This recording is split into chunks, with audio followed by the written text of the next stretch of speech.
সমাজ থেকে বিদায় দিচ্ছেন। আমাদের সকলের সাথে চলাফেরা করছেন। উনি একটা সমাজের সরকারের দায়িত্বে ছিলেন।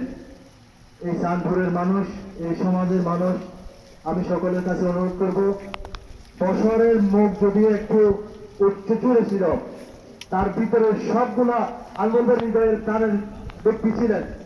ওনার যে উদারতা, মানুষকে খাওয়ার জন্য আন্তরিকতা, বিপদে পড়ে যাওয়া, মানুষকে পাশে দাঁড়ানোর মতো ব্যক্তি আমি খুব কম দেখেছি।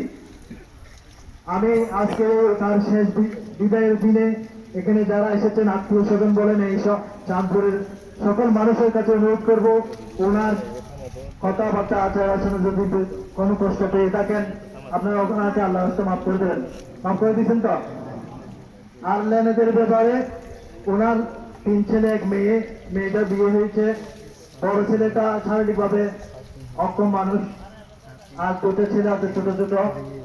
আপনাদের সকলের কাছে অনুরোধ করবো তাদের জন্য দোয়া করবেন।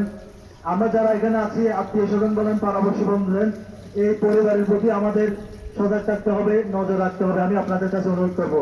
আর লেনদেনের বিষয়ে যদি কারো কেউ ওনার কাছে লেনদেন পেয়ে থাকেন বড় ধরনের, যদি পারেন সম্ভব হয় মাফ করে দেবেন। আর যদি থাকে, আমাদের সাথে যোগাযোগ করেন। ওর পরিবারের বড় ভাই আছে বা আছে, আমার ব্যক্তিগতভাবে আমার সাথেও যোগাযোগ করতে পারবেন।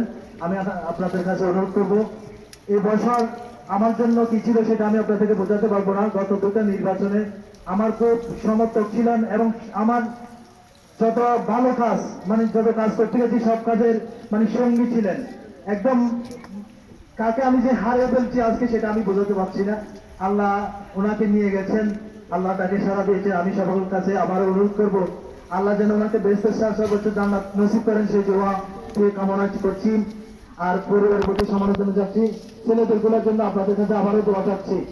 আর আমাদের চেয়ারম্যান গাড়ি না ছাড়ার কারণে যারা বাবু জাবু মাহমুদ জানাজা উপস্থিত হতে পারেন নাই, সেজন্য দুঃখ প্রকাশ করেছেন, তার আত্মার মাগফিরাত কামনা করেছেন, পরিবারের প্রতি সমালোচনা জানিয়েছেন।